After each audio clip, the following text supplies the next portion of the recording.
In the forgotten archives of the Wisconsin Diocese, there exists a collection of documents that the Catholic Church has attempted to bury for over 160 years.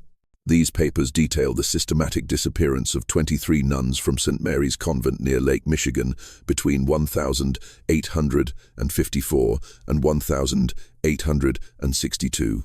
Church officials have dismissed these records as administrative errors and misinterpretations, but the testimony of 3 separate dioceses and inspectors, along with a cache of private correspondence recently discovered in a sealed wall cavity during renovations, tells a story so horrific that even hardened historians have questioned whether such evil could truly exist within hallowed walls. What follows is the first comprehensive account of what many consider to be the most disturbing case of religious corruption in American history, a case that the Catholic Church has spent a fortune ensuring you would never hear.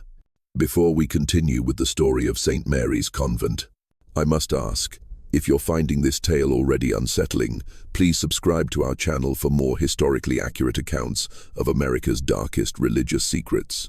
Our community of mystery seekers spans all 50 states. Where are you listening from tonight? Leave a comment below. Now, let's return to the Wisconsin countryside of 1854, where our story begins. The morning fog hung heavy over Lake Michigan as Bishop William Quarter's carriage rolled through the gates of what would become St. Mary's Convent. The Catholic Church had purchased the sprawling estate, a former lumber baron's mansion surrounded by 30 acres of dense woodland, with the intention of establishing the first major Catholic institution in the largely Protestant Wisconsin territory. This strategic expansion was part of a broader push to establish Catholic influence in America's rapidly developing frontier regions where Protestant denominations were already gaining significant footholds. The limestone mansion with its 3 imposing wings and bell tower stood in stark contrast to the humble wooden churches that dotted the Wisconsin landscape. The central building, constructed in 1842, featured Gothic arches and narrow windows that seemed to watch like eyes over the surrounding countryside. 2 wings extended from either side, the east wing intended for the nuns' quarters, the west for the proposed orphanage and infirmary. Behind the main structure stood a small chapel, its spire rising above the treetops, visible from miles away across the flat Wisconsin plains. Local Protestant families viewed the arriving nuns with suspicion, their black habits and Irish accents marking them as outsiders in a community dominated by German and Scandinavian settlers. The region's residents, primarily Lutheran and Methodist, had grown accustomed to the simple democratic structure of their own religious communities. The hierarchical nature of Catholicism with its rituals and secrets felt foreign and threatening. On the day of the convent's consecration, a small crowd gathered outside the gates. "Papists," muttered Elijah Hoffman, a respected elder at the local Lutheran church, as he watched the black-robed figures process into the chapel. "They'll bring their foreign ways here, corrupt our children with their idolatry." His companion, Wilhelm Schmidt, nodded grimly. "My grandfather fled Germany to escape the Catholics' persecution.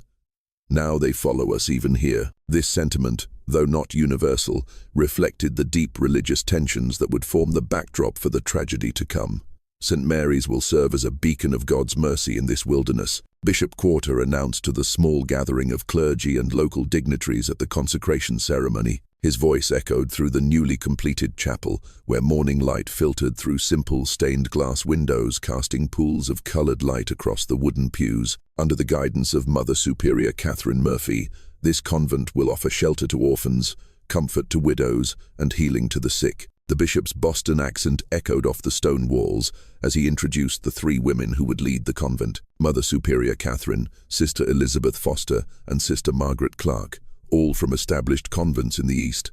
Mother Superior Catherine stood tall and imposing in her crisp black habit, her sharp features and penetrating gaze commanding instant respect. At 42, she carried herself with the confidence of a woman accustomed to authority. Her hands, when raised in prayer, were elegant but strong, hands that looked equally capable of comforting a child or disciplining a wayward novice. Those who met her often commented on her eyes, an unusual pale blue that seemed to see through pretense. "Mother Catherine comes to us with the highest recommendations," the bishop continued. Her work at St. Augustine's in Boston has prepared her well for the challenges of frontier religious life. Sister Elizabeth, 38, with her perpetual smile and soft voice, would oversee the orphanage. Plump and maternal with rosy cheeks and gentle hands, she seemed perfectly suited to care for abandoned children.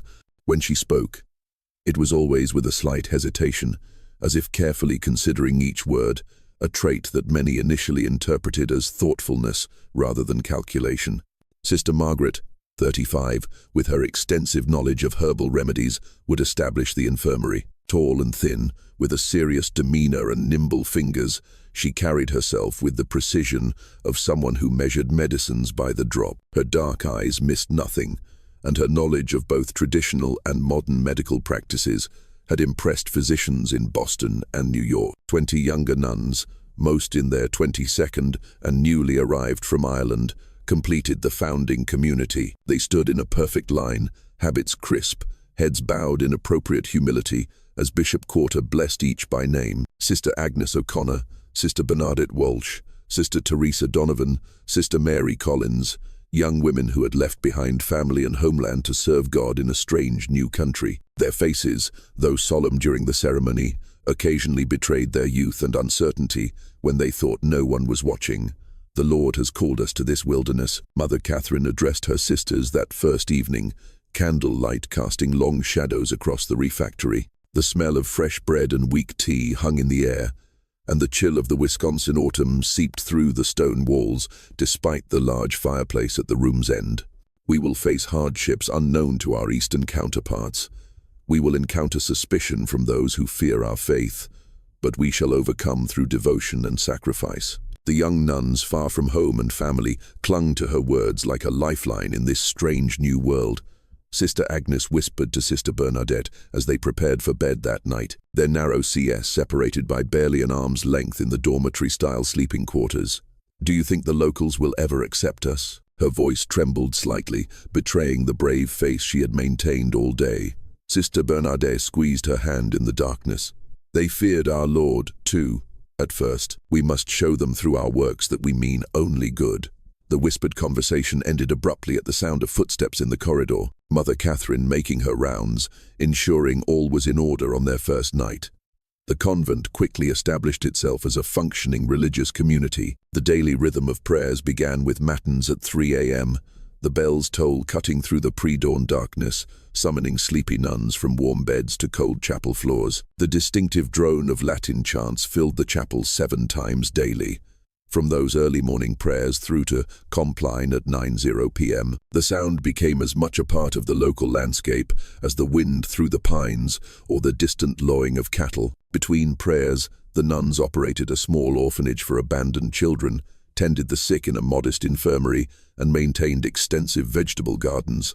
Their days followed a strict schedule: prayer, work, simple meals, brief recreation, more prayer, a rhythm designed to focus the mind on God and service rather than individual comfort or desire. By the winter of 1854, the orphanage housed 12 children, mostly the offspring of Irish immigrant laborers who had died in railway or lumber accidents. Sister Elizabeth oversaw their care with apparent tenderness, teaching basic letters and numbers alongside Catholic doctrine. On Sundays, local families would sometimes visit after Mass, bringing small treats for the children and occasionally inquiring about adoption. Sister Margaret's infirmary began modestly, but quickly gained respect among local families. Her knowledge of traditional remedies, picases for inflammation, herbal teas for fevers, special compresses for chest ailments proved effective, especially during the harsh Wisconsin winter when doctor visits required dangerous travel. Through snow-choked roads, their self-sufficiency impressed even the most skeptical neighbors, and gradually the local attitude shifted from suspicion to grudging respect. "They keep to themselves, but they do good work," admitted Elijah Hoffman grudgingly to his congregation after Sister Margaret had successfully treated his grandson's persistent cough. "Their ways are not our ways, but perhaps there is room for different paths to heaven in this big country." Sister Agnes O'Connor, at 23, was among the youngest nuns at St. Mary's Prostic. Her letters home to Ireland, preserved in the Dublin Diocese and Archive, provide a rare glimpse into the early days of the convent. Her careful penmanship filled pages with observations about her new life, though close readers might note the gradually changing tone as months passed. "The work is harder than I ever imagined," she wrote in December 1854. The paper bearing smudges, suggesting tears had fallen as she wrote. "My hands are raw from washing linens in ice-cold water, and the chapel stones feel like ice beneath our knees during morning prayers.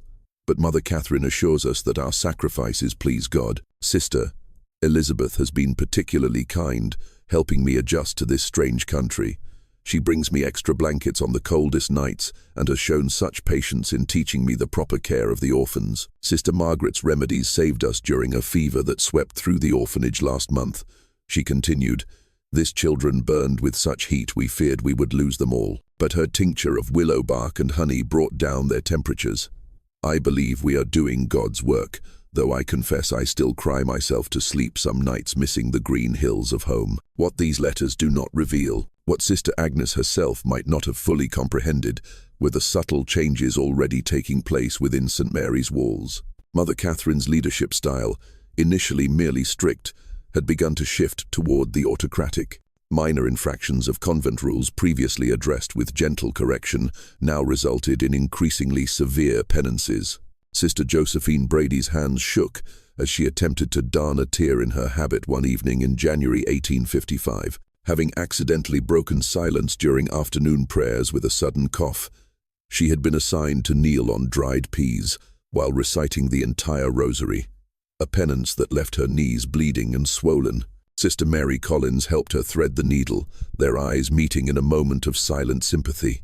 "Do not draw attention to her weakness." Mother Catherine's voice cut through the quiet workroom, causing both women to startle. She had entered silently, a skill that increasingly unsettled the younger nuns. "Sister Josephine must learn that discipline is the cornerstone of devotion. Each of you would do well to remember that by the spring of 1855, St. Mary's had gained a reputation for exceptional charity. When a measles epidemic swept through the nearby lumber camps, Sister Margaret's infirmary treated dozens of workers regardless of their faith. The convent began receiving modest donations from grateful families, and even Protestant ministers acknowledged the good work being done behind those limestone walls. What no one outside the convent realized was that life inside St. Mary's was changing in subtle, disturbing ways. The communal meals had become increasingly silent affairs, with nuns keeping their eyes fixed on their bowls of thin soup or plates of plain bread. The recreation hour, once filled with quiet conversation and occasional laughter, grew tense and muted. Young women who had crossed an ocean together, bonded by shared purpose and faith, now moved like shadows, careful not to draw attention. The first strange occurrence came in April 1855, when Sister Agnes failed to appear for morning prayers. Her absence was immediately noticed. One empty place in the chapel where 20 nuns should stand in perfect formation. The other sisters exchanged quick, concerned glances as Mother Catherine entered, her expression unreadable in the dim candle light. "Sister Agnes has been called to assist at our mission in Minnesota," Mother Catherine announced to the bewildered community at breakfast, her tone brooking no questions. Her departure was sudden, as such callings often are. "We shall all pray for her success in this new endeavor." Sister Bernadette's spoon clattered against her bowl. "But Mother," she said nothing to me, and she fell silent as Mother Catherine's pale eyes fixed on her face. "Are you suggesting, Sister Bernadette, that a bride of Christ requires permission from her fellows rather than her superiors before answering God's call?" The question hung in the air like frost. "No, Mother. Forgive me." Sister Bernadette lowered her eyes to her cooling porridge. No one had seen Sister Agnes pack or leave, and she had mentioned nothing of a transfer in her letters home. But in the strict hierarchy of convent life, no one dared question Mother Superior's explanation further. That evening in the dormitory, several nuns noticed Sister Agnes's few possessions: her prayer book, the small wooden rosary her mother had given her, the extra woolen stockings for Wisconsin winters, were gone, as if she had indeed packed and departed. But Sister Mary Collins, whose cot had been beside Agnes's, whispered to Sister Teresa Donovan during their brief moments alone in the garden. Her cloak still hung on its peg. Would she have left without it in April in Minnesota? Sister Teresa glanced nervously toward the convent windows. Perhaps she was given a new one for the journey. "We should not speculate, sister." 3 months later, Sister Bernadette Walsh vanished in similar fashion. "The bishop has requested Sister Bernadette's assistance with a delicate matter in Chicago," Mother Catherine explained. "She left before dawn to catch the early train." Again, no farewell, no warning, just an empty cell and a hastily provided explanation. This time, Sister Elizabeth elaborated during the nuns' work period. "Sister Bernadette showed such skill with the orphans that the bishop has requested she help establish proper procedures at the new foundling home in Chicago." Her voice carried the appropriate mix of pride and pious acceptance, but Sister Mary noticed that her usually warm eyes remained cold as she spoke. By the winter of 1855, 3 more nuns had transferred to distant missions. Each departure followed the same pattern. A young nun, usually one who had drawn attention for her beauty or gentle nature, would simply fail to appear. One morning, Mother Catherine would announce her reassignment, always to a location too distant for easy verification. Letters sent by worried families to these supposed new assignments would return months later with brief, oddly formal responses that provided few details of their new lives. The responses, when examined years later by handwriting experts, would all be identified as written by the same person, not the missing nuns themselves. Sister Teresa Donovan was one of the few who dared voice concerns, tall and strong from years of farm work, before taking her vows with a directness unusual. In convent life, she had already drawn Mother Catherine's disapproval for questioning the increasing severity of penances assigned to younger nuns. It seemed strange that Rome would request so many transfers without proper documentation, she whispered to Sister Mary Collins as they worked in the garden in the summer of 1856, their fingers stained with soil as they harvested early carrots. The garden had expanded that year with a new section dedicated to medicinal herbs that Sister Margaret tended personally behind a high fence that none but she and Mother Catherine could enter. "And have you noticed it's always the youngest and prettiest who are called away?" Sister Teresa continued, her Irish brogue thickening as it always did when she was upset. "First Agnes with her golden hair, then Bernadette with those lovely singing voice, then Catherine with her perfect complexion, and Josephine with her." She trailed off as a shadow fell across the garden bed. Sister Mary hushed her immediately, glancing nervously toward the convent windows, where Sister Margaret stood, watching, her thin face expressionless. "Mother Catherine has her reasons. We must trust in her wisdom." The following week, Sister Teresa was gone. Called to a contemplative retreat in Montreal was the official explanation provided at morning prayers.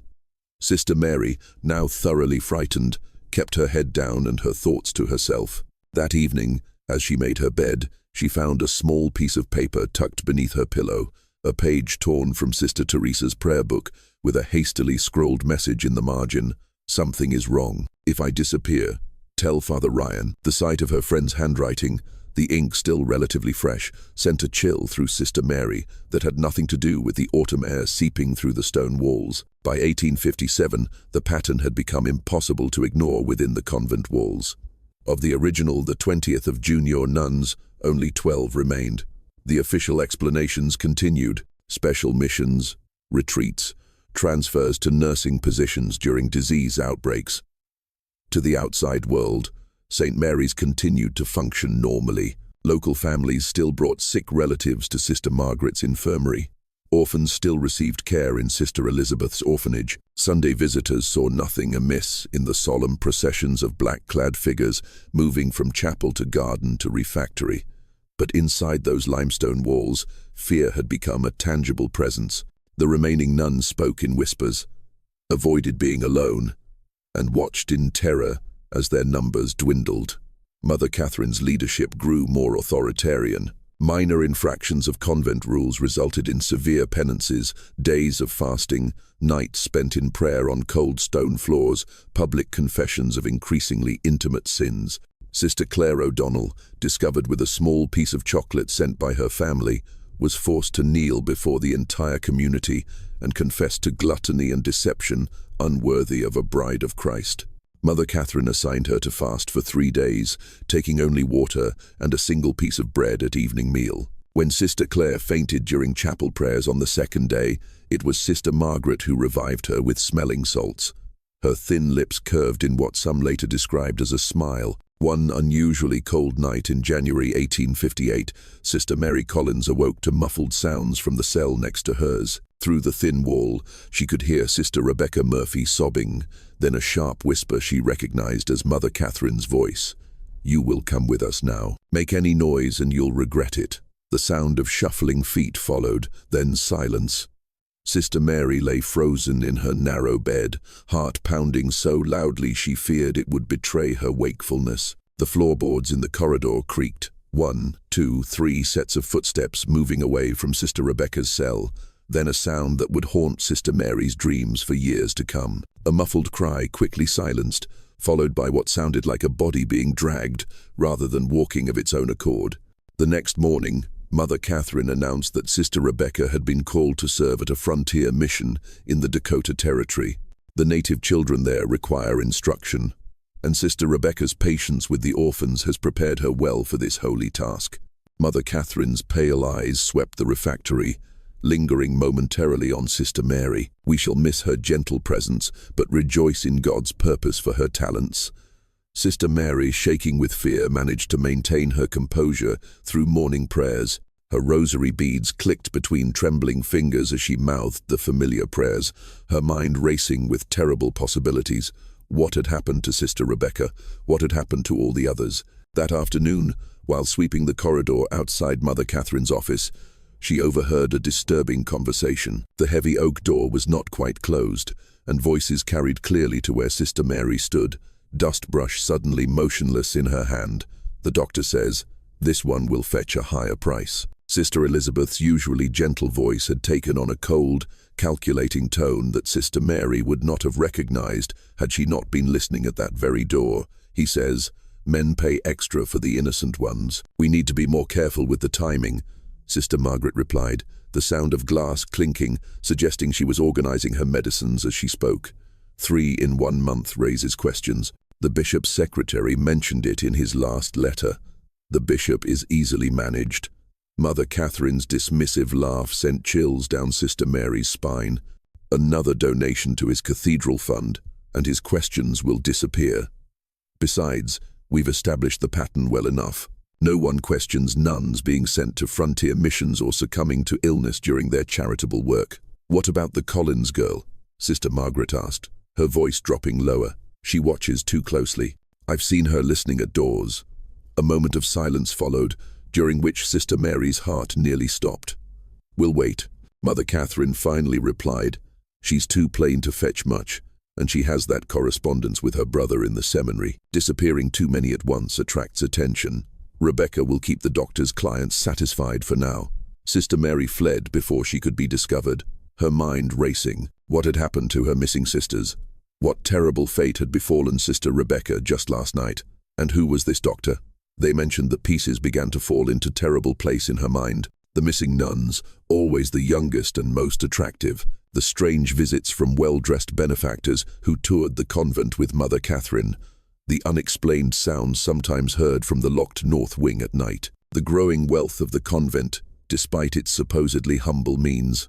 After a sleepless night of prayer and deliberation, Sister Mary made a desperate decision. During her weekly duty collecting eggs from the chicken coop, the only time she was permitted beyond the convent walls without supervision, she slipped a hastily written note into the pocket of Jimmy Fletcher, the 1-2-year-old son of a local farmer who delivered milk to the convent each morning. Jimmy's eyes widened as Sister Mary's hand brushed his pocket. She had never spoken to him directly before. The rules forbade casual conversation with outsiders, especially males of any age. "Please deliver this to Father Thomas at St. Joseph's Church in town," she whispered, pressing a small silver cross into the boy's hand. The cross had been her confirmation gift, the only item of value she possessed. "Tell no one else. Lives depend on it." The boy nodded solemnly, his freckled face serious beyond his years. "Yes, sister, I promise." The note, which has been preserved in diocese and records, read simply, "Something evil happens at St. Mary's nuns disappearing, not sent away as claimed. I fear for my life. Please send help. Sister Mary Collins." Father Thomas Ryan, the young Irish priest who received the note, had always harbored reservations about Mother Catherine. During his monthly visits to offer Mass at the convent, he had noticed the dwindling number of nuns and found Mother Catherine's explanations vague and inconsistent. But as a mere parish priest, he had limited authority to question a mother's superior. Father Ryan paced his small study, the worn floorboards creaking beneath his feet as he read and reread Sister Mary's desperate message. The silver cross lay heavy in his palm. He recognized it as the type given to young women at confirmation, not something a nun would part with lightly. The urgency of the message, combined with his own growing concerns, demanded action. But what action could he take against a mother superior, especially one as well connected as Catherine Murphy? Rather than confronting Mother Catherine directly, Father Ryan traveled to Milwaukee to speak with his superior, Bishop John Henney. Their journey took a full day by horseback, the late winter roads alternating between ice and mud. He arrived at the bishop's residence with his cassock spattered and his resolve firm. Bishop Henney received him in a comfortably appointed study, far warmer and more luxurious than Father Ryan's humble parish house. Construction of Milwaukee's new St. John's Cathedral dominated the conversation initially, the bishop proudly showing architectural drawings and discussing funding with animation. "It will be the finest cathedral west of New York," Bishop Henney declared, his German accent still pronounced despite decades in America. "A proper monument to our faith in this Protestant wilderness." Father Ryan nodded appropriately, waiting for an opening to introduce his concerns. When the bishop finally asked about his parish, the young priest carefully laid out his observations. The dwindling number of nuns at St. Mary's, the inconsistent explanations, and finally the desperate note from Sister Mary. The bishop's expression changed as Father Ryan spoke, his initial warmth giving way to a careful neutrality. "These are serious accusations, Father," he said, setting aside the silver cross without examining it closely. "Mother Catherine has explained each transfer to my satisfaction. But Your Excellency, 8 nuns have disappeared in less than 3 years, Father Ryan pressed. "No documentation has been provided for these transfers. No one has received consistent correspondence from these women after they supposedly left. The frontier missions require educated women," the bishop replied with finality, rising from his chair to indicate the meeting was concluding. "I'll not have you spreading rumors that could damage the Church's reputation in this Protestant region. Mother Catherine has been most generous in supporting our cathedral building fund. Her spiritual leadership is beyond reproach." As the bishop ushered him out, he added with a note of warning, "Focus on your parish duties, Father Ryan. Leave the administration of convents to those appointed by God for that purpose." Father Ryan left the bishop's office discouraged but not deterred. If the proper channels would not address his concerns, he would need to find another way to investigate the mysterious disappearances at St. Mary's 2.com. The opportunity came in March 1858 when Bishop Henney assigned Father Ryan to collect the annual financial reports from parishes and religious institutions throughout the diocese. This official capacity gave him legitimate reason to examine St. Mary's records and perhaps find evidence of what had happened to the missing nuns. The March winds cut through Father Ryan's heavy coat as his horse-drawn buggy approached St. Mary's. The convent looked different somehow, the gardens more neglected, the windows darker, despite the mild spring weather that should have brought the nuns outdoors for their work. The bell tower that had once rung clearly for each divine office now sounded less frequently, its tone somehow muted.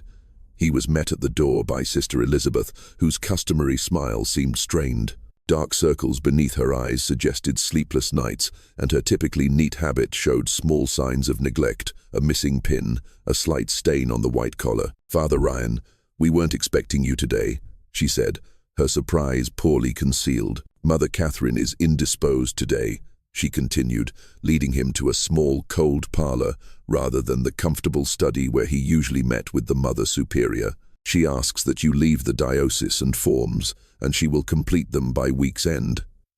"I'm afraid the bishop was quite clear," Father Ryan insisted, removing his coat and setting his briefcase on the table. He tried to project an authority he didn't entirely feel, aware that his youth and relatively low position in the church hierarchy worked against him.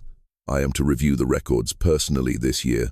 Financial irregularities have been discovered in several institutions." Sister Elizabeth's smile vanished entirely. "That won't be possible today. Our bookkeeper, Sister Margaret, is attending to a dying child in the infirmary. Then I shall wait. Father Ryan settled more firmly in his chair. Or perhaps I could tour the convent while waiting. It has been some time since I've seen the improvements to the orphanage I've heard so much about. The look that flashed across Sister Elizabeth's face, was it fear, anger, vanished quickly. As you wish, Father, though I must ask you to avoid the North Wing. We have several cases of influenza there and would not want you exposed. The North Wing, where Father Ryan had never been permitted to enter, ostensibly because it contained the nuns' private quarters. His suspicion deepened. The tour revealed a convent functioning far below its reported capacity. Where were the 20 orphans mentioned in Mother Catherine's reports to the Dassies? Father Ryan counted only 7 children, all looking thin and frightened. When he attempted to speak with a small girl sweeping the dormitory floor, Sister Elizabeth quickly intervened, sending the child away on an errand. The infirmary, supposedly caring for dozens of local residents, contained only 3 elderly patients, none showing signs of the reported influenza. Sister Margaret was nowhere to be seen despite her supposed attendance on a dying child. Most disturbing was the clear reduction in nuns. Father Ryan had offered Mass at St. Mary's just 3 months earlier and recalled at least 15 nuns in attendance. Today he counted only 8, including Sister Elizabeth. When he inquired about specific nuns, he remembered Sister Rebecca, Sister Josephine, Sister Clare. He received the same vague responses about transfers and special missions, and Sister Mary Collins. He asked casually, as they passed the laundry room, where 2 nuns worked silently at large wash tubs, steam rising around their ringed hands. Sister Elizabeth's step faltered slightly. Sister Mary has been assigned to our mission in St. Louis. She left just last week. Her experience with the orphans made her particularly suited to the work there. Father Ryan nodded, hiding his alarm. The author of the desperate note was now among the disappeared, his suspicions now fully aroused. He requested to see the convent's chapel before departing. The chapel, once immaculate, showed subtle signs of neglect. Dust on the altar rails, unpolished candlesticks, wilting flowers that should have been replaced. The sacred space that had once housed 23 nuns in prayer now felt hollow, as if the very stones sensed the wrongness that had infiltrated St. Mary's because Mary's Biplig. While Sister Elizabeth was momentarily distracted by a message from a novice father, Ryan slipped through a side door he knew led to the residential wing. The corridor was eerily silent for mid-afternoon. Many of the cells stood empty, personal items gone, as if their occupants had indeed departed. As he turned to leave, a barely audible sound caught his attention. Something between a whimper and a moan coming from behind a heavy wooden door at the end of the corridor. The door, unlike the others, had a substantial iron lock. Father Ryan approached cautiously, listening intently. The sound came again, definitely human, definitely distressed. "Is someone there?" he whispered through the keyhole. "Do you need help?" A moment of silence, then a hoarse female voice. "Father, Father, is that you? Please help us, please." Before he could respond, the unmistakable voice of Mother Catherine rang out behind him. "Father Ryan, this area is strictly cloistered. Your presence here is most inappropriate." He turned to find Mother Catherine, flanked by Sister Margaret, and a large man he didn't recognize, not dressed as clergy or medical personnel, but in the rough clothing of a laborer with arms thick as tree trunks and a face set in a threatening scowl. "Forgive me, Mother," Father Ryan managed, struggling to keep his voice steady. "I became turned around after visiting the chapel." Mother Catherine's pale eyes assessed him coldly. She had lost weight since he'd last seen her, her habit hanging loosely on her frame, but her authority seemed only to have intensified. This wing houses sisters under special spiritual direction. Their seclusion is essential to their devotional practice. "I heard someone calling for help," Father Ryan countered, gathering his courage. "You heard Sister Anne in the midst of her spiritual exercises." Sister Margaret interjected smoothly. "Some of our more dedicated sisters practice mortification of the flesh. Their cries can be misinterpreted by those unfamiliar with advanced devotional practices. Mr. Callahan will show you out." Mother Catherine nodded to the burly man. "We will send the financial reports to Milwaukee by week's end." The man named Callahan stepped forward, his posture suggesting he was accustomed to enforcing Mother Catherine's will through means not entirely spiritual.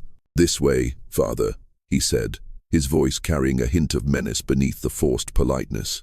The man gripped his arm with unnecessary force. Father Ryan caught one last glimpse of the locked door. Who had spoken to him? What did she mean by us? How many women were being held behind that door? The moment his buggy cleared the convent gates, Father Ryan whipped his horse into a gallop, his mind racing faster than the animal's hooves. The voice, the locked door, the missing nuns, the frightened children, the intimidating presence of the man called Callahan, all pointed to something sinister occurring at St. Mary's Brostics. This was beyond his authority as a parish priest. He needed official intervention. Bypassing Bishop Henny, whom he now suspected of either complicity or willful ignorance, Father Ryan sent an urgent telegram to Archbishop John Hughes in New York. Grave concerns regarding St. Mary's Convent, Wisconsin. Suspicious disappearances of multiple nuns, evidence of imprisonment, possible danger to remaining sisters. Request immediate diocese and investigation. Local bishop unresponsive. Father Thomas Ryan, St. Joseph's Parish. If you're feeling a chill down your spine as our story unfolds, you're not alone. Our community of mystery seekers often reports physical reactions to these dark historical accounts.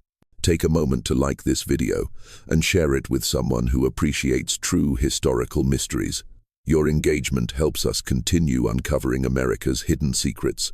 Now, as we return to 1858, a storm is brewing over St. Mary's Convent that will reveal horrors beyond imagination. Archbishop Hughes, known for his non-nonsense approach to diocese and management, responded swiftly. Rather than alerting Bishop Henny, he dispatched his personal secretary, Monsignor Patrick Kelly, to conduct a surprise inspection of St. Mary's. Monsignor Kelly arrived unannounced at the convent gates on the 17th of April, 1858, accompanied by Father Ryan and two senior priests from neighboring parishes. The spring day dawned clear and mild, the kind of day that typically filled Wisconsin farmers with hope for the coming planting season. But as the clerical party approached St. Mary's, a sense of foreboding seemed to hang over the limestone buildings. Ravens circled the bell tower, their harsh cries breaking the morning stillness. The reception they received spoke volumes. Mother Catherine, usually composed and commanding, appeared flustered by their arrival, her pale face flushed with what might have been anger or fear as she recognized Monsieur Kelly's official robes and the sealed documents he carried.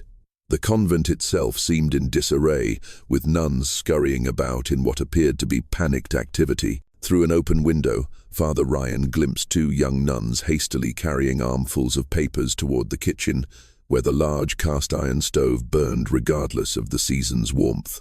The acrid smell of burning paper drifted through the courtyard. "This is most irregular, Monsignor," Mother Catherine protested as the clerical party entered the main hall. Her voice, usually controlled and melodious, had taken on a brittle edge.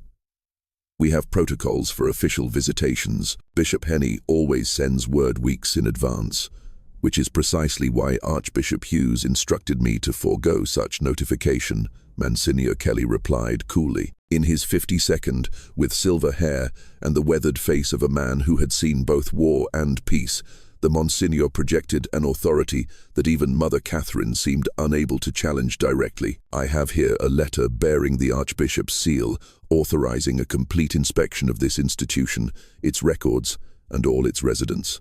I trust you will cooperate fully." Mother Catherine's eyes darted briefly to Sister Margaret, who stood half-hidden in a doorway, her thin face unreadable. Some silent communication seemed to pass between them before Mother Catherine turned back to Monsignor Kelly with a forced smile. "Of course, Monsignor St. Mary's has nothing to hide. However, I must insist that you respect the enclosure of our cloistered sisters. Some are engaged in spiritual exercises that must not be interrupted. My authority extends to all areas of this convent, Mother Catherine," Monsieur Kelly replied, unfolding the Archbishop's letter and holding it before her.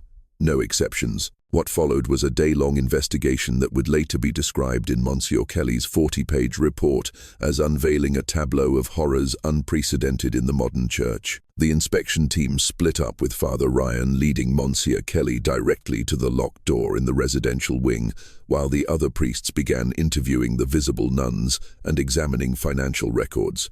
As they approached the north wing, they encountered Sister Elizabeth blocking the corridor, her usually pleasant face set in uncharacteristic determination. Mother Catherine has forbidden entrance to this area. Monsignor, we have sisters in spiritual retreat. Sister Elizabeth, Monsieur Kelly said gently but firmly, I speak with the authority of Archbishop Hughes. Open the door, or I shall be forced to consider you in violation of your vow of obedience. Sister Elizabeth's composure cracked slightly.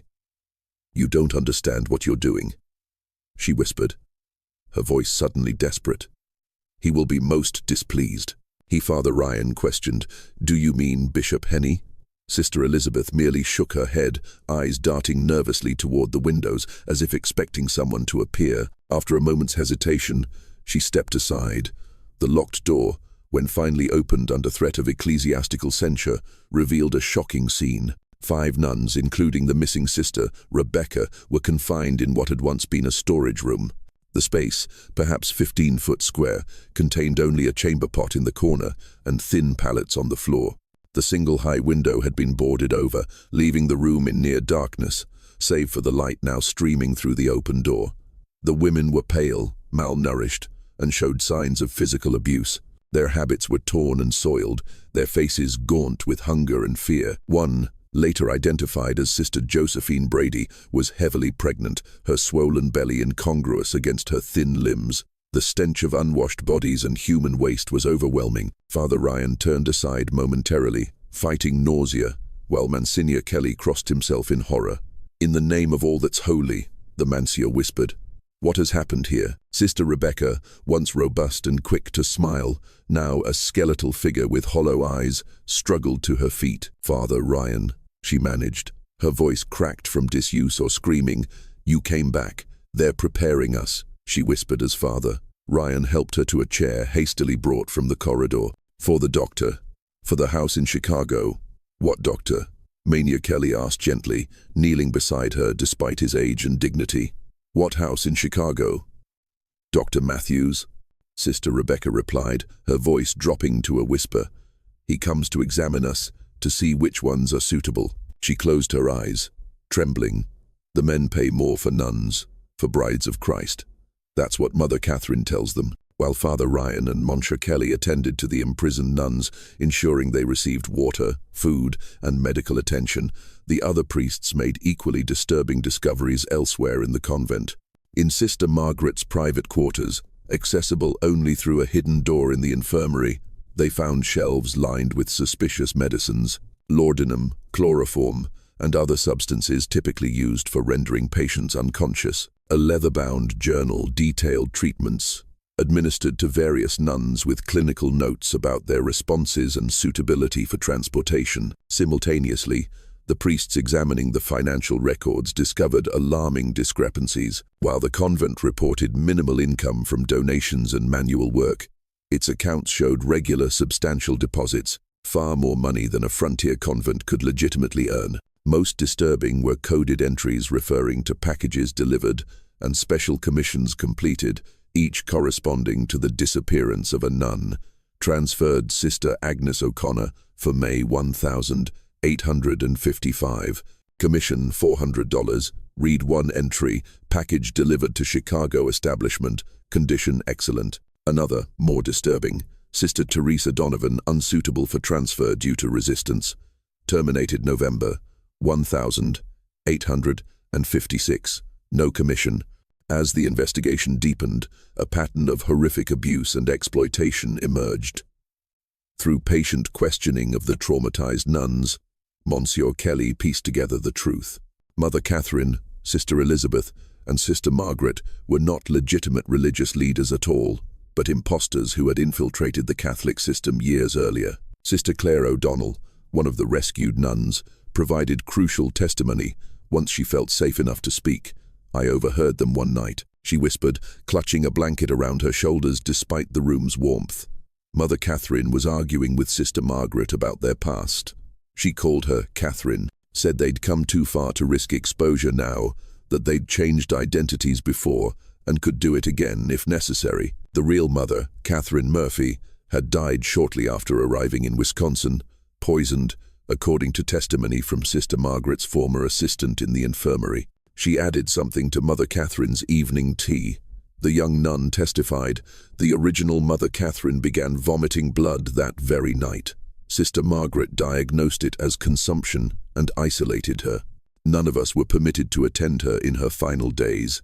The 3 senior nuns had then systematically taken control of the convent, establishing connections with a network of so-called houses of charity across the Midwest that were in reality brothel catering to wealthy clients with specific preferences. Young nuns who caught their attention, particularly those noted for their beauty, innocence, or gentle nature, were prepared for a terrible fate. First came isolation through increasingly severe penances for fabricated infractions, then drugging, often with laudanum from Sister Margaret's medical supplies. The selected nuns would be violated within the convent itself by paying benefactors.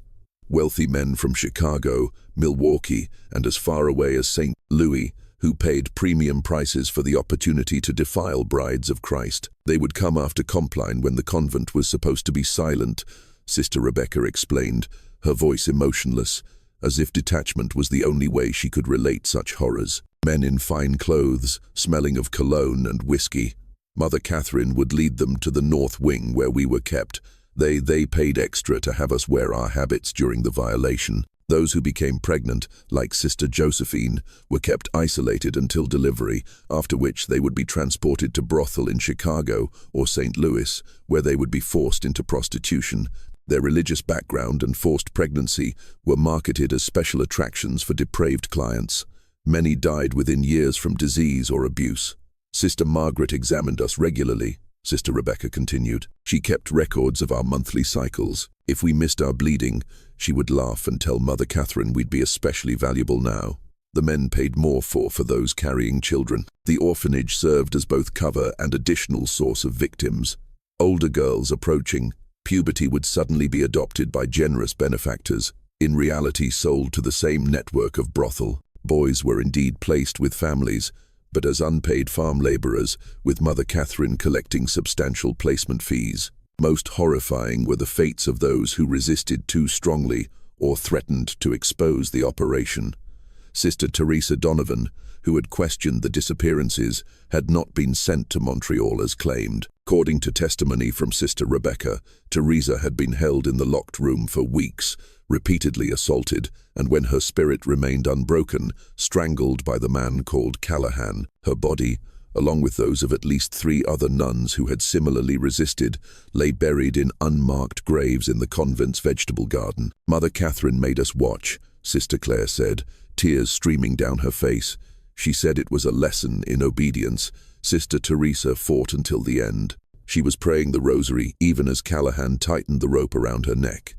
As evening fell on that fateful April day, Monsieur Kelly ordered the immediate closure of St. Mary's Convent. The surviving nuns were removed to safety.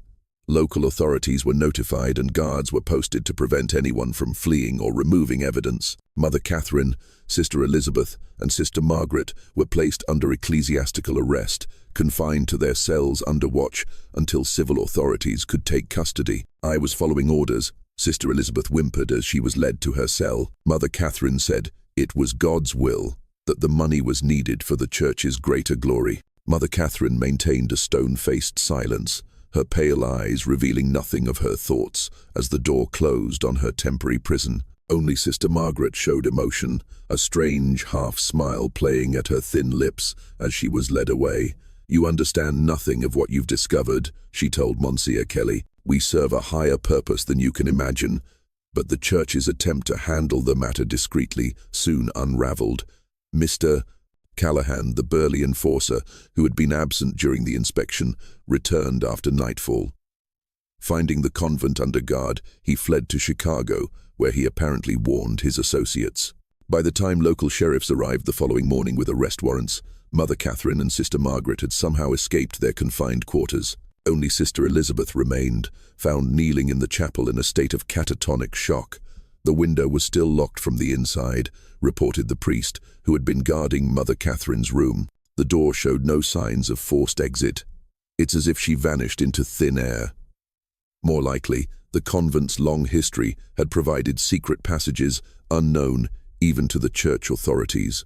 Escape routes perhaps dating back to the building's origins as a lumber baron's mansion, where illicit meetings and emergency departures might have been anticipated in the rough frontier days. The subsequent civil investigation uncovered the full extent of the operation. Financial records seized from Mother Catherine's hidden safe revealed transactions totaling over $100,000, equivalent to roughly $3 million today, over 8 years. Coded ledgers identified 23 nuns and 17 orphaned girls who had been trafficked to brothel across the Midwest.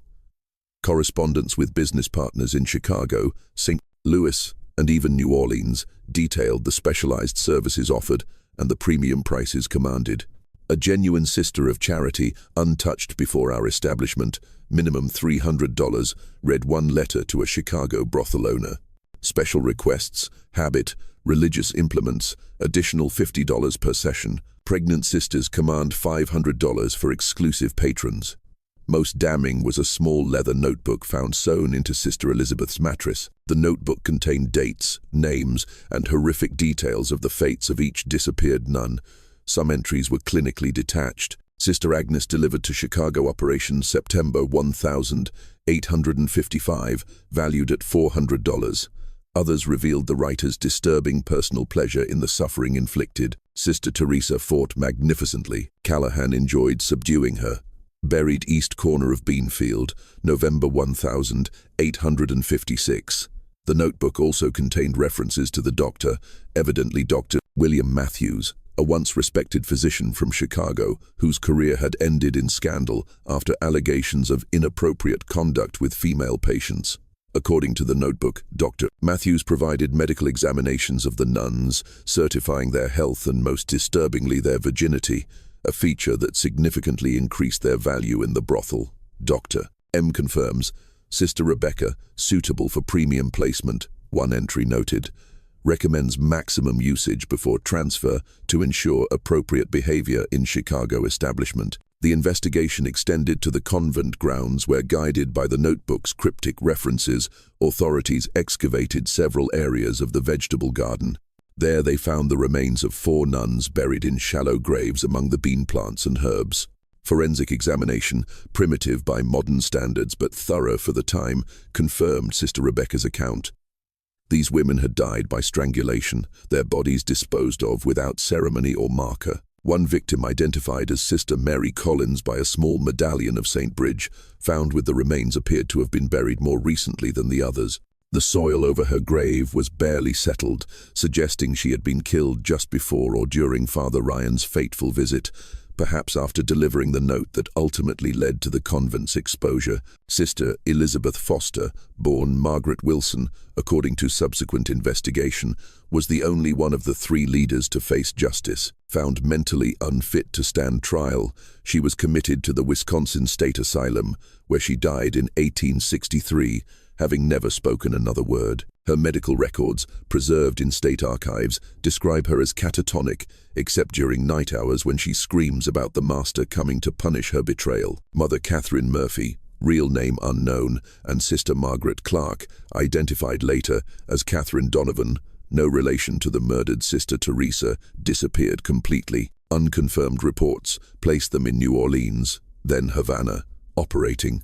Similar schemes with young women immigrants, but they were never apprehended. A nationwide alert distributed their descriptions to law enforcement agencies across the country. Mother Catherine was described as approximately 45 years of age, 5 8-inch tall, blue eyes, graying brown hair, speaks with slight Boston accent, carries herself with unusual authority. Sister Margaret was approximately 40 years of age, 5 10-inch tall, very thin build, dark eyes, black hair with premature gray streaks, speaks precisely knowledge of medical terminology. Despite these detailed descriptions and a substantial reward offered by both civil authorities and the church, the women seemed to vanish into America's vast frontier. Occasional reports would surface, 2 women matching their descriptions, seen boarding a steamboat in New Orleans or establishing a ladies' finishing school in Havana. But by the time authorities investigated, the women would be gone. Mr. Callahan, identified as James Callahan of Chicago, was captured 6 months later in a brothel raid and hung for the murder of a police officer during his arrest. Before his execution, he confirmed many details of the St. Mary's operation, but claimed ignorance of the leader's whereabouts. They planned for this, he told the prison chaplain the night before his execution. Mother Catherine always said they had escape routes prepared, new identities waiting. They'd done it before, she said, changed their skins like snakes when necessary. When pressed about the references to the master found in Sister Elizabeth's writings, Callahan became agitated. "Don't ask about him," he warned. "He's not someone you want to know, not someone you want knowing you." Whether this master was a religious delusion, a code name for a high-ranking accomplice, or something else entirely remains one of the unsolved mysteries of the St. Mary's case. No further documentation ever established his identity or confirmed his existence beyond these cryptic references. The church moved quickly to contain the scandal. Bishop Henny was quietly removed to a monastery in Europe, where he spent his remaining years in what church documents described as prayerful reflection on his administrative failings. His personal correspondence, however, suggests a man haunted by more than mere negligence. "The blood of those poor women cries out to heaven," he wrote to a fellow bishop in 1860. "I cannot sleep for hearing their voices." Mother Catherine assured me the funds were for missionary work. I never questioned. God forgive me, I never questioned. The convent buildings were demolished, the land sold, and the proceeds used to establish a legitimate orphanage in Milwaukee. No mention was made in official church communications of the bodies discovered on the grounds or the crimes committed within those walls. The site was deconsecrated in a private ceremony attended only by Monsieur Kelly and Archbishop Hughes, with no public announcement. The surviving nuns were dispersed to convents across the country, each required to sign confidentiality agreements that would excommunicate them if they ever spoke of what had occurred at St. Mary's, Norting's Virial Scene. Most lived out their lives in silent obedience, their trauma unrest, their suffering unacknowledged. Sister Josephine Brady gave birth to a daughter 2 months after her rescue. Despite her pleas to keep the child, church authorities placed the infant with a Catholic family in Pennsylvania, with strict instructions that the circumstances of her birth remain secret. This separation compounded Sister Josephine's trauma, and historical records indicate she died by suicide in 1861, leaving behind a letter that read simply, "I cannot forget. I cannot forgive. Not them, not the church, not myself. May God have mercy on us all." Sister Rebecca Murphy became an unlikely voice for reform within the church. Rejecting the imposed silence, she left religious life and, using the name Rachel Martin to avoid church censure, published an anonymous account titled The Dark Convent in 1865. Though the book was denounced by Catholic authorities as Protestant propaganda and quickly suppressed, surviving copies reveal a detailed account that aligns precisely with the official investigation records. In the book's conclusion, she wrote, "What happened at St. Pleasant Mary's was not merely the work of 3 evil women who infiltrated holy orders. It was enabled by a system that values silence over truth, institution over individual, reputation over justice. Until the church confronts this fundamental flaw, there will be other St. Mary's, other victims, other crimes hidden behind sacred walls." The suppression of the Dark Convent was swift and nearly complete. Church authorities purchased and destroyed every copy they could locate. Catholic newspapers denounced it as anti-Catholic fiction and scurrilous propaganda. Protestant publishers, while initially eager to promote a work that confirmed their suspicions about Catholic institutions, became wary of legal action and ceased printing the book after its first run. Rachel Martin herself disappeared from public record after 1866. Some evidence suggests she relocated to California, where she established a home for women in difficult circumstances, her early form of shelter for abuse victims. If so, she carried the lessons of St. Mary's into a life dedicated to preventing similar suffering, though history has largely forgotten both her work and her witness. Father Thomas Ryan, whose persistence had uncovered the horror, was initially praised for his actions. However, as the church hierarchy began to worry about the scandal's potential damage, he found himself reassigned to a remote parish in northern Minnesota. His personal journal, discovered after his death in 1886, reveals his ongoing struggle with what he had witnessed. "I cannot forget the faces of those poor women betrayed by those who claim to represent Christ's church. I hear their cries in my dreams. I see Sister Rebecca's hollow eyes. I wonder about those we could not save, whose suffering continues in those houses of sin. Has God forgiven us for failing them?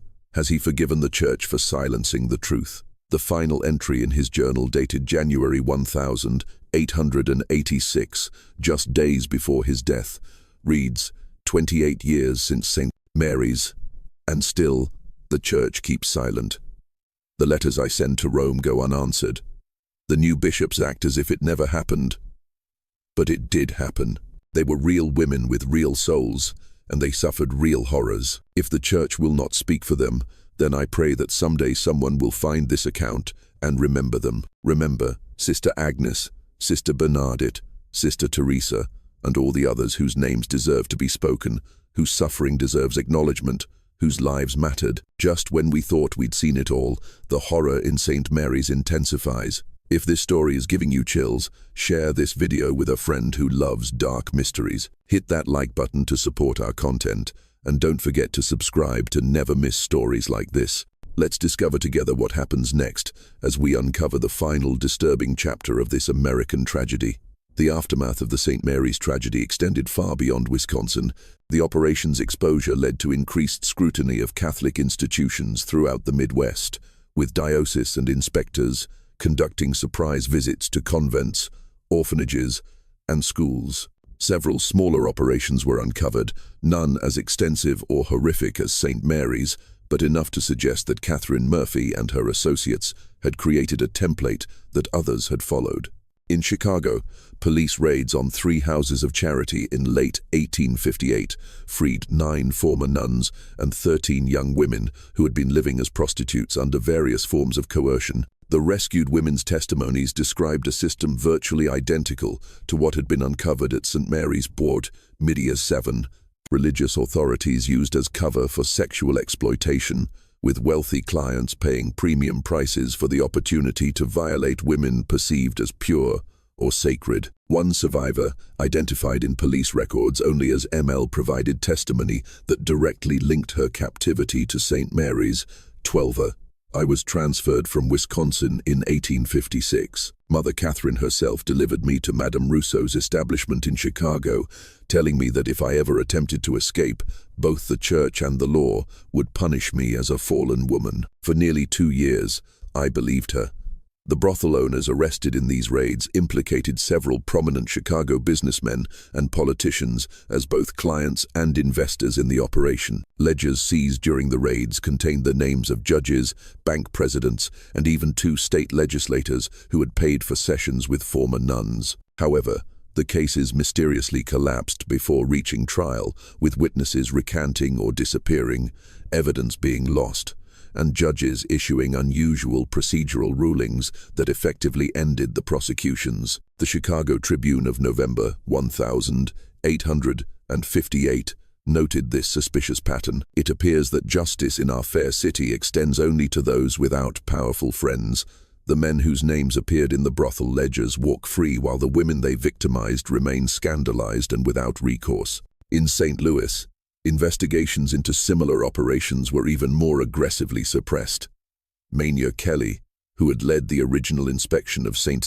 Mary's, traveled there in 1859 to follow leads, suggesting that as many as 7 of the missing St. Mary's nuns had been transported to brothel in that city. Within days of his arrival, he was severely beaten by unknown assailants and warned to return to New York. Though he survived the attack, Archbishop Hughes recalled him immediately, ending that line of investigation. Monsieur Kelly's private correspondence with Archbishop Hughes, unsealed in the New York Diocese and Archives in 1950, reveals his frustration. I believe we have uncovered merely the visible portion of a much larger evil. The tentacles of this operation extend into the highest levels of society and perhaps even the Church itself.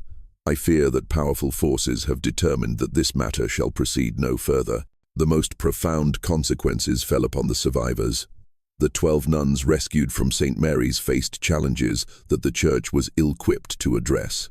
Those who had not been physically abused still bore psychological scars from years of living in fear, witnessing the disappearance of their sisters, and in some cases being forced to participate in the abuse of others under threat of punishment. Sister Claire O'Donnell, who had been forced to help restrain Sister Teresa during her murder, developed what modern psychiatry would recognize as severe post-traumatic stress disorder. Transferred to a convent in Philadelphia, she was repeatedly disciplined for screaming during the night and speaking inappropriately about her experiences at St. Mary's. Church records indicate she eventually abandoned religious life and was briefly institutionalized before disappearing from historical record entirely. The 5 women rescued from the locked room, Sisters Rebecca Murphy, Josephine Brady, Claire O'Donnell, Maria Fitzpatrick, and Anne Sullivan, had experienced the worst of the abuse. Their subsequent fates reflect the inadequate response to trauma in the 19th century, particularly within religious institutions that prioritize silence and forgiveness over healing and justice. Sister Josephine's tragic end has already been noted: her suicide following the forced separation from her child. Sister Maria Fitzpatrick remained within the church, but was described by her superiors as unstable and prone to hysterical episodes. She spent her remaining years in a contemplative order that required minimal interaction with others, dying in 1870 of what was recorded as nervous exhaustion. Sister Anne Sullivan, however, channeled her trauma into advocacy. Working within the constraints of her vows and the Church's desire for silence, she quietly established informal support networks for nuns who had suffered abuse. Her correspondence, discovered in the archives of her Boston convent after her death in 1899, reveals a woman determined to prevent future St. Mary's while maintaining her faith in the Church's ultimate goodness, despite its human failings. We must distinguish between the divine institution and its flawed human stewards, she wrote to a fellow survivor in 1875. What happened to us was not God's will, but human evil, cloaking itself in sacred garments. Our task now is to ensure that the garments cannot so easily be stolen again. The most haunting questions surrounding the St. Mary's case involve the total number of victims. The official church investigation acknowledged 23 nuns and 17 orphaned girls who were confirmed as trafficked or murdered. However, Sister Elizabeth's notebook contained references to rural acquisitions. Young women who were apparently abducted from isolated farms and settlements, never reported missing due to the frontier's transient nature, and fed into the same trafficking network. Local newspaper archives from the period contain scattered reports of young women vanishing from communities within a 50-mile radius of St. Mary's, domestic servants who supposedly returned east, farm daughters who allegedly married and moved west, young widows who were said to have sought new opportunities in the cities. How many of these disappearances were connected to the St. Mary's operation remains unknown. An entry in Sister Elizabeth's notebook, dated October 1857, suggests the scope. Rural acquisitions this year. 14. Superior quality, primarily Scandinavian, special commission from New Orleans fulfilled. Equally disturbing is the fate of the disappeared nuns who were never accounted for. Of the 23 who vanished from St. Mary's between 1854 and 1858, only 9 were definitively located. 4 confirmed murdered and buried on the grounds. 5 rescued from brothel in subsequent raids. What became of the other 14 women? Records suggest they were sold to more distant operations in New Orleans, San Francisco, and possibly even overseas. Despite periodic efforts by individual church investigators, their ultimate fates remain unknown. A partial answer came in 1872 when a Catholic missionary in San Francisco reported encountering a woman in a waterfront brothel who claimed to have once been Sister Catherine Walsh of St. Mary's Convent in Wisconsin. By the time church authorities followed up on this report, the woman had died of typhoid fever, her body buried in an unmarked pulpit's grave. Whether she was indeed one of the missing nuns cannot be confirmed, but the missionary's detailed description of her account aligns precisely with the known facts of the St. Mary's case. The most enduring mystery surrounds Mother Catherine Murphy and Sister Margaret Clark, the architects of the entire operation. How had they originally infiltrated legitimate religious orders? Historical research suggests that Catherine Donovan, the real identity of Sister Margaret, had briefly entered a convent in Ireland before being expelled for unspecified moral failings.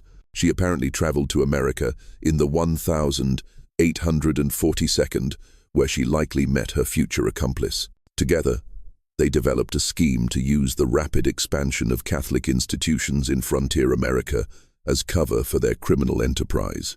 Their disappearance after the exposure of St. Mary's led to one of the most extensive manhunts of the pre-Civil War era, though conducted with remarkable discretion due to the church's desire to minimize publicity. Reported sightings placed them in New Orleans, Havana, and later Mexico City, always associated with religious or charitable institutions that catered to wealthy patrons. The last credible report from a former Chicago police detective hired by the New York Daces to track them placed both women in Veracruz, Mexico, in 1863, operating a finishing school for young ladies that the detective described as bearing all the hallmarks of their previous enterprise. The detective's report, preserved in the New York Diocese and Archives, concludes ominously. I believe the women known as Murphy and Clark have established a new operation with the protection of wealthy Mexican patrons. However, I was warned in most violent terms to abandon my investigation.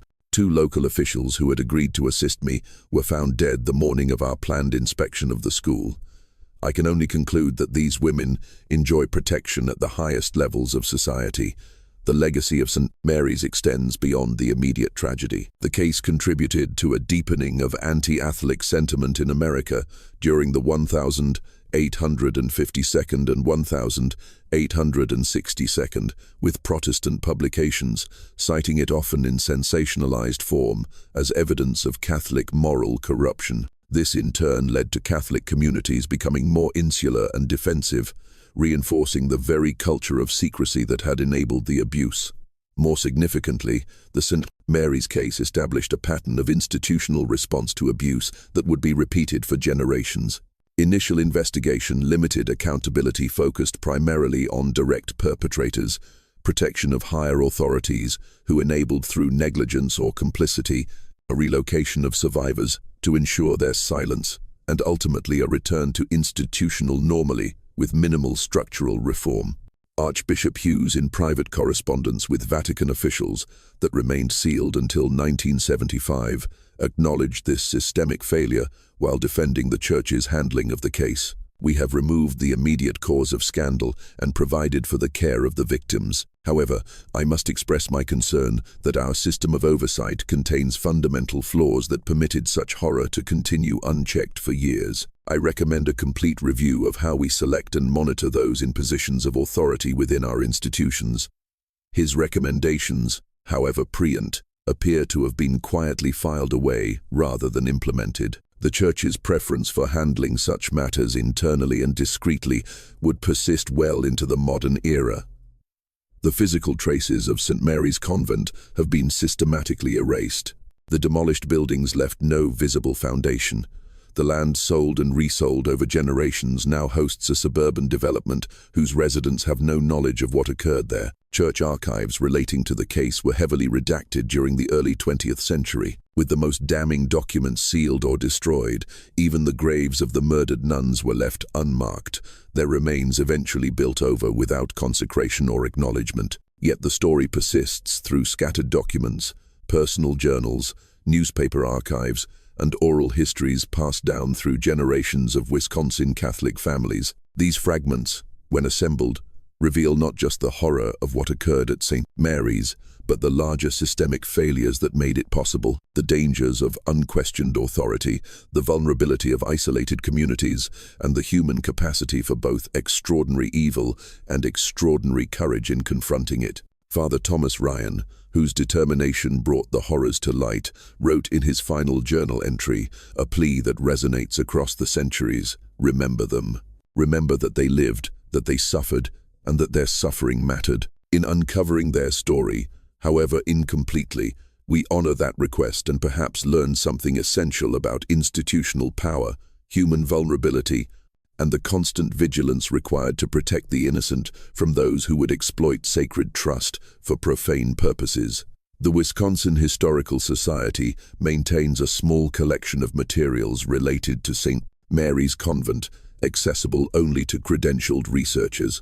Among these materials is a water-damaged letter, apparently written by Sister Anne Sullivan in 1880, addressed to the adult daughter of Sister Josephine Brady, the child conceived in captivity and adopted away at birth. The letter was never sent as Sister Anne could not locate the young woman, but its closing lines serve as a fitting epitaph for this dark chapter in American religious history. Should you ever learn of your origins, know this: your mother was not shamed, but brave. The evil done at St. Mary's was not of God or genuine faith, but of human cruelty, wearing sacred garments. The true convent was not the limestone building that housed such horrors, but the community of women who sustained each other through them, who whispered prayers and held hands in darkness, who remembered each other's names when all else was taken, who believed in salvation even when God seemed absent. That is the legacy I wish to leave you, not the story of our suffering, but of our endurance. This mystery shows us that the darkest evils often hide behind the most sacred facades, and that institutional silence can perpetuate suffering long after the initial crimes. What do you think of this story? Do you believe everything was revealed, or are there still secrets buried in Wisconsin soil? Leave your comment below. If you enjoyed this tale and want more horror stories like this, subscribe, hit the notification bell, and share with someone who loves mysteries. See you in the next video. The case of St. Mary's Convent ultimately became a watershed moment in American religious history, though one deliberately obscured from public memory. The systematic investigation following the initial exposure revealed networks of corruption extending far beyond Wisconsin's borders, implicating church officials, businessmen, and politicians across the Midwest. Though the church attempted to characterize the horror as the isolated actions of 3 imposers who had infiltrated their ranks, internal documents later leaked by conscience-stricken diocese and officials told a different story. Bishop Henney had received at least 7 letters between 1855 and 1858 expressing concerns about disappearances and financial irregularities at St. Mary's. Each complaint was followed by a substantial special donation from Mother Catherine to the bishop's cathedral building fund, after which the complaints were filed away without action. The leaked correspondence included a particularly damning exchange from 1856 inch, which a junior priest reported to Bishop Henney that a local farmer had found a blood-stained nun's habit in the woods near St. Mary's. The bishop's response directed the priest to return the garment to Mother Catherine with our compliments and assure the farmer that theatrical performances at the convent sometimes employ red paint for dramatic effect. A donation of $500 to the cathedral fund followed 3 days later. Local historian Margaret Holloway, whose grandmother had been a domestic servant at a neighboring estate, recorded an oral history in 1932 that adds another disturbing layer to the story. Grandmother said people knew something was wrong at St. Mary's, 20. On still nights, screams could be heard coming from the north wing. When neighbors inquired, they were told it was spiritual exercises or penitential prayers. No one questioned further because in those days, Catholic practices seemed foreign and mysterious to Protestant sensibilities. But grandmother said the local children would run past the convent grounds, afraid of the sad ladies in black who watched from the windows with empty eyes. In 1890, nearly 3 decades after the events, an elderly woman arrived at the Chicago office of the Pinkerton Detective Agency. She identified herself as Mary Callahan, sister of the executed James Callahan. She carried a leather portfolio containing documents she claimed her brother had hidden before his capture, correspondence between Mother Catherine and clients across the country, detailed financial records, and most disturbingly, a list of clerical and political figures who had either patronized or protected the operation. My brother was no innocent, Mary Callahan reportedly told the Pinkerton agent, her face lined with years of carrying the terrible knowledge. He did terrible things at that place, things he confessed to me before they hanged him, but he was a mere servant in this devil's work. Before he died, he told me where to find these papers. He said to keep them safe until the principal architects of this evil had gone to their judgment.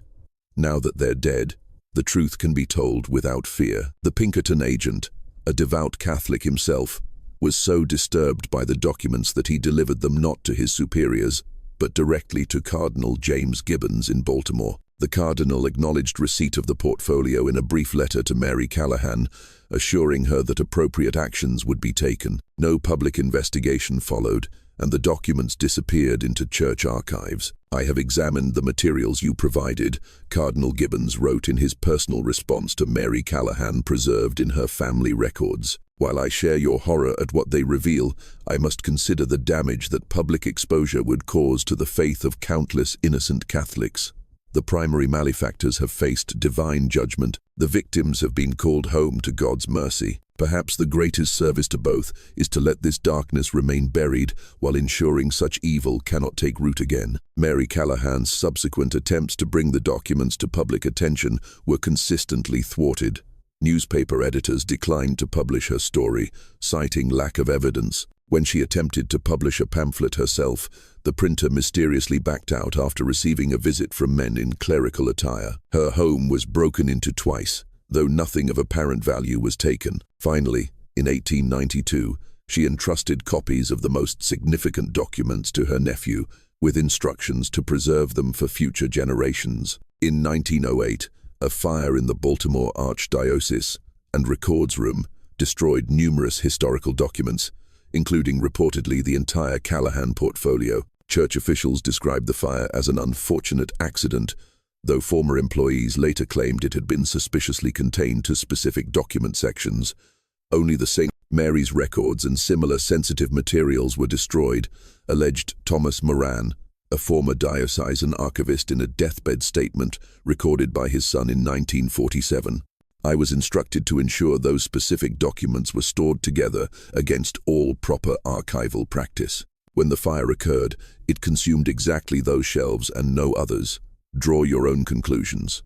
The final confirmed chapter in the St. Mary saga came in 1912, when workers renovating an abandoned mansion in Veracruz, Mexico, discovered a hidden room containing the mummified remains of two elderly women. Among their possessions were Catholic religious items, forged identification documents in multiple names, and a substantial quantity of American and Mexican currency. Most telling was a small golden locket containing a miniature painted image of St. Mary's Convent as it had appeared in the 1852nd. The bodies were seated in chairs facing each other, reported La Verda de Veracruz on the 12th of March, 1912.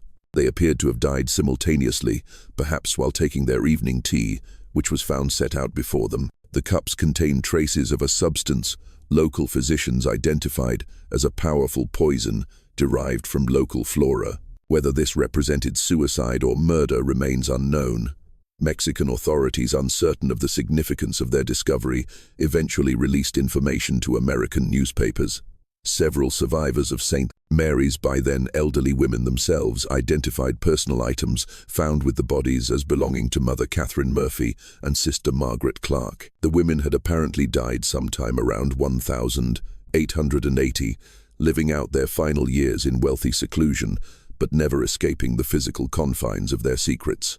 Most disturbing was a leather-bound journal found with the bodies, containing entries that suggested the women had continued their operations in Mexico for nearly 2 decades before their deaths. References to acquisitions, placements, and special clients mirrored the coded language used in the St. Mary's records. The journal's final entry, dated the apparent day of their deaths, contained a cryptic message: "He comes tonight. We have failed him for the last time." The identity of this him, whether a human accomplice or something more metaphysical, remains one of the enduring mysteries of the case. Some researchers have suggested connections to esoteric religious practices that emerged in certain wealthy circles during the late 19th century, while others propose more mundane explanations involving high-ranking patrons of their human trafficking operation. Investigations into the Veracruz mansion revealed further horrors. Beneath the garden, authorities discovered the remains of at least 12 young women buried over the course of 2 decades. Records in the mansion suggested these women had been lured from poor families with promises of domestic employment or religious training, only to meet fate similar to the nuns of St. Mary's. "The evil that began in Wisconsin did not end there," wrote the New York Times in a rare piece acknowledging the St. Mary's case.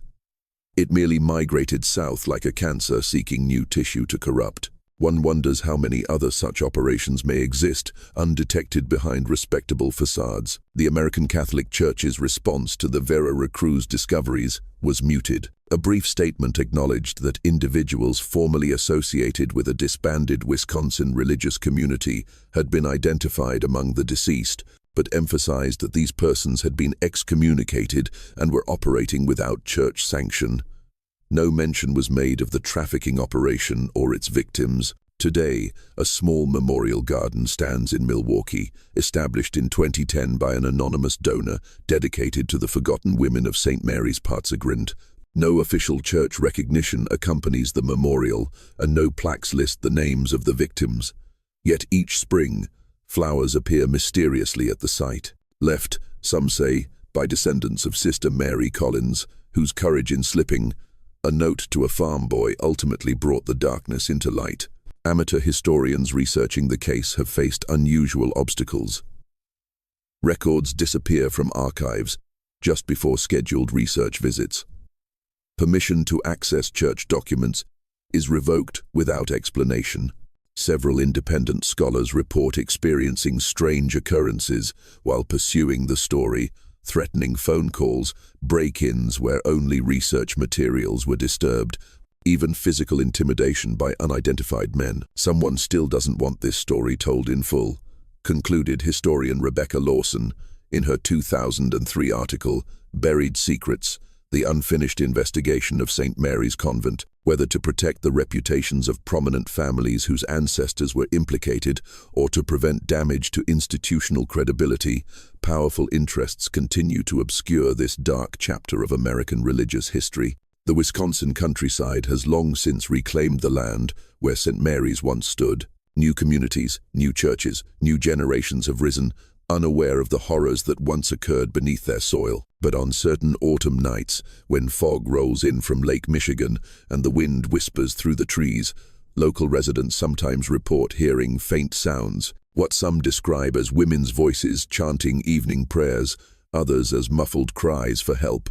Whether these are mere tricks of the wind or something more is a question each listener must answer for themselves. In 2018, during construction of a new housing development near the former convent grounds, workers uncovered a small metal box while excavating for a foundation. Inside was a rosary, a folded habit veil, and a handwritten list of names, 23-inch total, with the simple inscription, "Remember Us." County officials turned the items over to the diocesan archives, where they reportedly remain today uncatalogued and inaccessible to researchers. The family of Jimmy Fletcher, the farm boy who delivered Sister Mary's desperate note to Father Ryan, preserved their own memorial to the St. Mary's victims. For 5 generations, they have maintained a small shelf in their farmhouse kitchen containing a silver cross, believed to be the very one Sister Mary gave Jimmy as payment for his courage. Beside it stands a handwritten list of the nuns' names, carefully copied from newspaper accounts and updated whenever new information came to light. Great-great-grandpa Jimmy said, "We should never forget those ladies." Current family patriarch Robert Fletcher told a local newspaper in 2020. He said, "Sometimes the truth gets buried, but that doesn't make it any less true. Those women lived, they suffered, they mattered. What remains undeniable is that between 1854 and 1862, in the supposedly sacred confines of a Wisconsin convent, human evil reached extraordinary depths. That such evil was possible, and that the systems meant to prevent it instead enabled. It stands as a sobering reminder of our capacity for both depravity and denial. Perhaps the true horror of St. Mary's lies not in what happened within those limestone walls, but in how easily it was erased from history once those walls came down. Remember Sister Agnes, Sister Bernadette, Sister Teresa, and all the others. Remember that they lived, that they suffered, and that their suffering mattered.